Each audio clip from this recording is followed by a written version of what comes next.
سلام له خورشید د 11 بجو خبرونو ته ښه راغلاست. د هلمند په ګجګي ولسوالۍ کې د طالبانو له 2 بندخونو څخه باندې 80 بندیان د افغان کمانډو ځواکونو له لوري آزاد شول.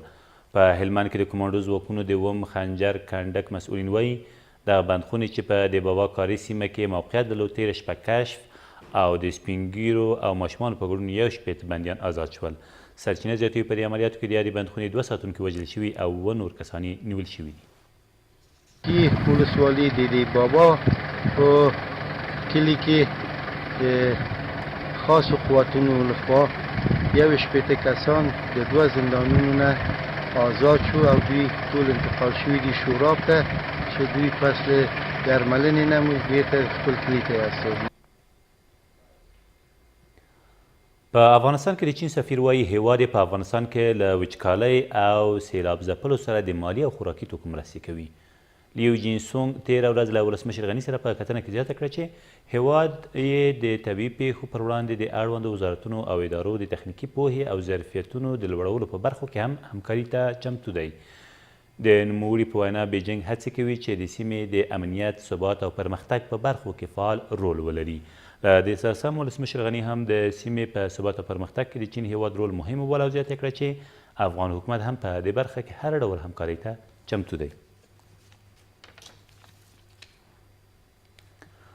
د کندوز په خان آباد ولسوالۍ کې د غیر مسؤلو وسلوالو ډلې یو قمندان د پولیسو له لوري ونیول شو.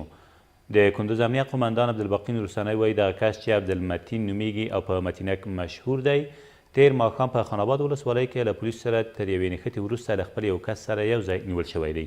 ویل کېږي دغه کس له ډېرې مودې راهیسې په یادې ولسوالۍ کې له خلکو باج اخیسته او په ډېریو ترورونو او اختطافونو کې هم لاس درلود. ولسمشر غني وایي د پولیسو دنده د امنیت ټینګښت دی او حکومت هم د پولیسو د امنیت په خاطر د استحکاماتو په جوړولو سره مسؤلیت لري.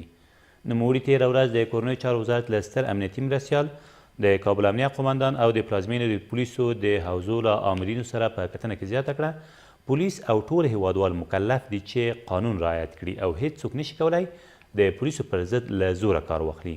ولسمشر همداراز د پولیسو د حوزو ترمنځ او نورو امنیتي او کشفي بنسټونو سره په لا همغږي ټینګار وکړ او په ډاډ یې کړه چې د پولیسو د امنیتي حوزو تشکیلات او جوړښت ودانۍ او قراردادونه بیا کتنې ته اړتیا لري.